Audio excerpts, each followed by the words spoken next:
MCOM EAFM Previous Compulsory Paper 4th Indian Financial System.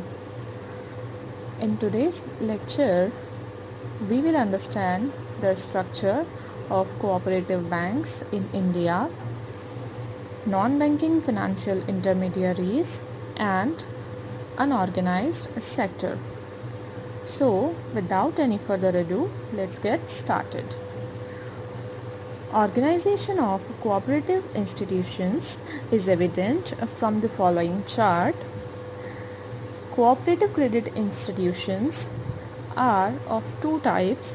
One is rural cooperative credit institutions and second one is urban cooperative banks. Rural cooperative credit institutions provide short-term as well as long-term loans. Short-term structure consists of primary agricultural credit societies, district central cooperative banks, and state cooperative banks. Long-term structure comprises of state cooperative agriculture and rural banks and primary cooperative agriculture and rural development banks. Let's have a brief look. State cooperative bank. Every state has a main cooperative bank that runs all the central cooperative banks in that state. It also lends money to them. At the end March 2010, 32 state cooperative banks were functioning in the country. District central cooperative banks. These banks supervise primary cooperative societies of a district or any part of it. These banks also provide financial assistance to such societies. Number of these banks was approximately 372 as on 31st March 2010. Primary agricultural credit societies. These societies operate in villages. In most of the states, more than 10% join to form a cooperative credit societies.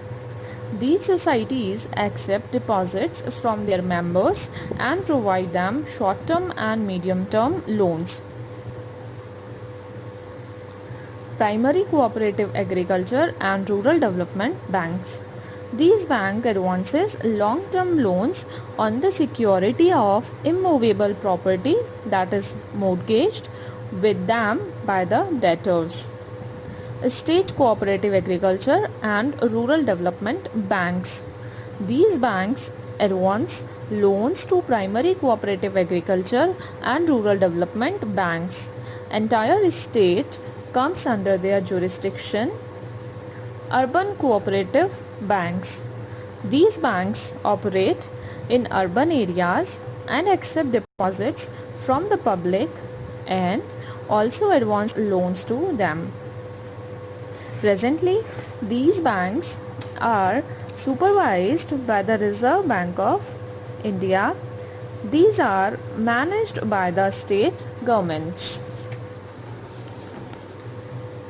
Now, we will understand non-banking financial intermediaries. Non-banking financial companies, which is known as NBFCs, have gathered considerable momentum in India. Apart from commercial and government banks, all other financial institutions are called non-banking financial intermediaries. These intermediaries mobilize savings of the public and advances loans to the investors. NBFCs must get themselves registered with the Reserve Bank of India. Main difference between such intermediaries and bank is that the former do mobilize savings of the public but do not accept their demand deposits. They do not issue check nor do they perform many other functions of the banks. According to Reserve Bank of India Act 1934 that was amended in 1994, main functions of the intermediaries are to accept deposits and advance loans like financial institutions, to invest in securities, hire purchase finance, or equipment leasing. Main non-banking financial intermediaries in India are as under: development banks. These banks belong to the category of special institutions that provide medium and long-term finance to private entrepreneurs and in this way make a significant contribution to economic development. Their main function is to promote investment and develop enterprise. They are engaged in the development of industry, agriculture, foreign trade, etc. They operate both at all India level as well as state level. Development banks engaged at the national level for the development of industries are mainly as under: Industrial Finance Corporation of India Limited, Industrial Development Bank of India, Small Industries Development Bank of India, Industrial Investment Bank of India, Industrial Credit and Investment Corporation of India.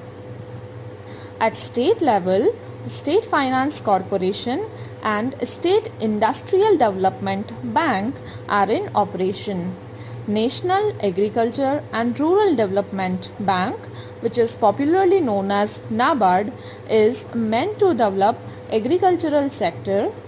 Export-Import Bank is serving the interest of India's foreign trade. Apart from these specialized banks, there are diverse financial institutions to meet specific needs. For an example, Life Insurance Corporation of India, General Insurance Corporation, Unit Trust of India, investment companies, hire purchase finance companies, equipment leasing company, loan company, housing finance company, residuary non-banking company, mutual benefit company, nidhi company, merchant banks, chit fund company, venture capital funds or companies, etc. By virtue of Reserve Bank of India Amendment Act 1997, RBI has been authorized to supervise these companies and issue them guidelines to enable them to function properly. Now, non-institutional or unorganized sector. Indigenous bankers are included in the unorganized sector of Indian banking system. It is called unorganized sector because Reserve Bank has no control over it. According to Banking Commission 1972, indigenous bankers include those individuals and firms who accept deposit or depend on credit to run their business or deal in short-term credit instrument hundi in order to provide financial help for goods and services. This institution is known by different names in different parts of the country. In Gujarat, it is called Saraf. In UP, Sahukar. In Assam, it is called Kayas. Unorganized sector plays a significant role in rural economy. In urban areas, indigenous bankers largely finance small industries and petty traders. It is the main source of finance to village artisans and farmers. According to one estimate, in urban areas, almost 30% of credit needs of wholesale and retail trade, export trade banking activity, hotel and restaurant etc. are met by unorganized sector. This sector acts both as competitor as well as complementary to the banking sector. This sector is classified as under unregulated NBFCs, indigenous bankers, finance brokers, money lenders, other lenders. Main credit instrument of unorganized sector is hundi. It is an indigenous version of bill of exchange and is written in vernacular.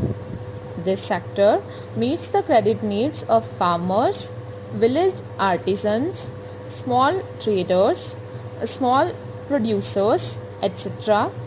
because banking sector hesitates to accommodate them due to risk involved.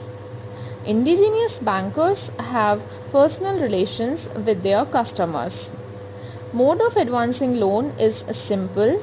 However, they do have some demerits like manipulation of accounts, exorbitant rate of interest, loans for unproductive purposes, loans for speculation, fraudulent practices to deprive the farmer of his land, etc. All these demerits imply that unorganized sector should be wound up, but there are other people who are of the view that unorganized sector should not be ended but mended. This sector must modernize its functioning. So, this is it for the lecture. Thank you for bearing it with me.